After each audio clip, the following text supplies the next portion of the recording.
Assalamualaikum warahmatullahi wabarakatuh. Halo teman-teman, kembali lagi bersama saya Yunitem Bonggulan, mahasiswi semester 2 program studi bimbingan dan konseling Islam di Universitas Islam Negeri Sultan Haji Muhammad Idris Samarinda. Baik, pada video kali ini saya akan berusaha mengamati sebuah film nih yang judulnya The Mighty yang dirilis pada tahun 1998 di Amerika. Jadi saya akan berusaha mengamati perilaku-perilaku tokoh yang ada di dalam film ini, kemudian mencari tahu nih penyebab dari perilaku itu bisa muncul. Kemudian saya akan berusaha mencari pendekatan yang sesuai dengan perilaku tokoh, apakah pendekatan humanistik, psikoanalisa, behaviorisme, atau gestalt. Jadi kita bisa lihat ya, di dalam film ini ada dua tokoh utama yang sering sekali dimunculkan dalam film ini, yaitu Max dan Kevin. Nah, yang pertama ini Max. Max ini digambarkan sebagai seseorang anak yang memiliki badan yang lebih besar dan sering dibully. Kemudian ada Kevin, di mana Kevin ini merupakan seorang anak yang memiliki keterbatasan fisik, akan tetapi memiliki kelebihan di dalam bidang intelektual, di mana otaknya memiliki kecerdasan yang luar biasa. Baik, jadi kita langsung saja masuk ke perilaku. Jadi perilaku yang saya amati yang pertama adalah perilaku Max. Nah, di sini bagaimana saya mengamati perilaku Max sebagai seorang yang pendiam dan tertutup.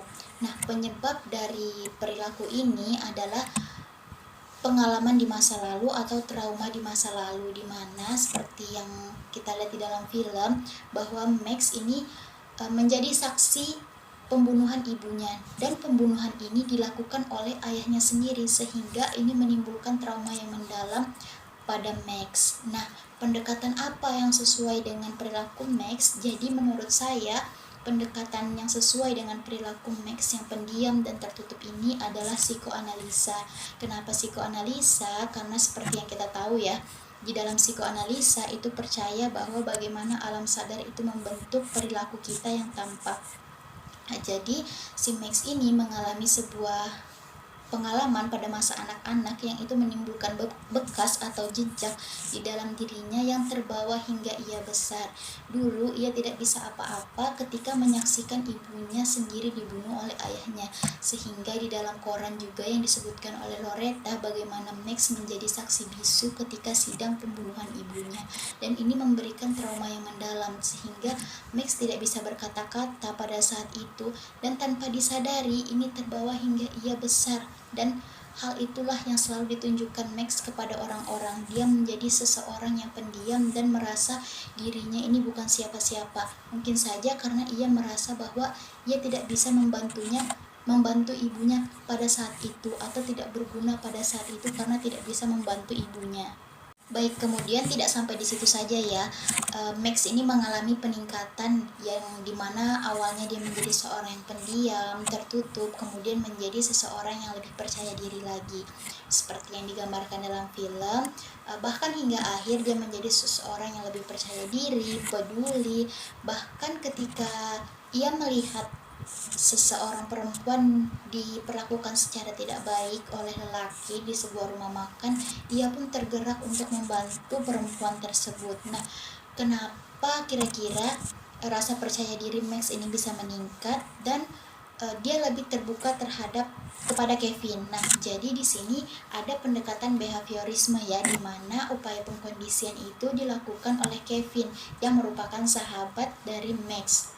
Jadi di sini Kevin memberikan stimulus dengan cara memberikan dukungan dan upaya-upaya untuk mendukung Max agar lebih percaya diri lagi dan tidak menganggap bahwa dirinya itu tidak berguna, sehingga si Max ini merespon dengan cara ia menyadari bahwa dirinya ini memiliki kemampuan yang lebih besar, bahkan lebih besar dari badannya nih. Nah, jadi timbullah rasa percaya diri yang lebih meningkat kepada diri Max. Jadi setelah psikoanalisa ada pendekatan behaviorisme yang dilakukan oleh Kevin terhadap Max. Nah, setelah itu tidak hanya di situ saja. Setelah adanya pendekatan behaviorisme, juga ada pendekatan humanistik yang terjadi pada Max. Jadi melalui persahabatan dengan Kevin, muncullah rasa percaya diri yang lebih tinggi, di mana ia menemukan potensi dirinya yang dibantu oleh Kevin. Nah, jadi timbullah keinginan untuk mengaktualisasikan dirinya. Jadi pendekatan humanistik dalam diri Max yaitu untuk mengaktualisasikan dirinya. Oke, kita masuk ke tokoh yang kedua yaitu Kevin, di mana perilaku yang saya amati di sini Kevin menunjukkan perilaku yang penuh semangat dan percaya diri. Nah, penyebabnya apa? Ternyata dia mendapatkan dukungan dari ibunya dan kasih sayang dari ibunya. Selain itu, dengan kecerdasan otak yang ia punya, ia yakin terhadap dirinya sendiri dan ia bisa menerima dirinya sendiri. Pendekatan apa yang sesuai dengan Max ini? Jadi di sini saya mengamati ada sebuah pendekatan yaitu humanistik di tokoh Kevin, di mana humanistik yang ia butuhkan atau kebutuhan yang menggerakkan ia adalah kebutuhan akan rasa aman. Jadi ia bergerak karena ia membutuhkan rasa aman. Nah, rasa aman ini bisa ia dapatkan melalui Max, di mana ia membutuhkan Max sebagai kaki dan si Max ini membutuhkan Kevin sebagai otaknya. Sehingga ketika bersama Max, Kevin ini merasa lebih aman. Nah, kemudian setelah kebutuhan akan rasa aman, juga ada humanistik yaitu ingin mengaktualisasikan dirinya. Seperti yang kita tahu, ia memiliki kemampuan intelektual yang sangat besar dan jiwa kepemimpinan yang sangat baik.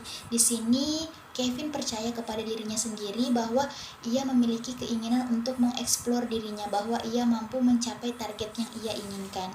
Nah, selain pendekatan humanistik tadi, yaitu humanistik akan rasa aman dan humanistik di aktualisasi diri, saya juga berusaha mengaitkan dengan pendekatan Gestalt, di mana Kevin di sini belajar untuk melihat pengalaman dan kehidupan secara holistik sebagai kesatuan yang terpadu.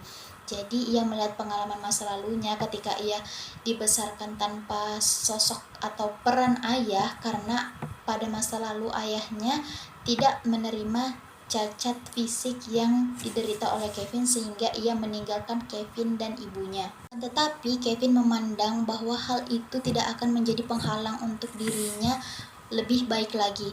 Kemudian Kevin mampu menjalani hari-harinya dengan lebih baik, dan dengan imajinasi-imajinasi dan kepintaran intelektual yang ia miliki, ia mampu mempersepsikan dunia lebih baik lagi, bahwa ia bisa menciptakan sebuah penemuan-penemuan baru lagi di masa depan dan bisa menjadi pribadi yang lebih baik lagi di masa depan, walaupun pada masa lalu ia memiliki pengalaman yang tidak dia inginkan atau yang tidak dia harapkan.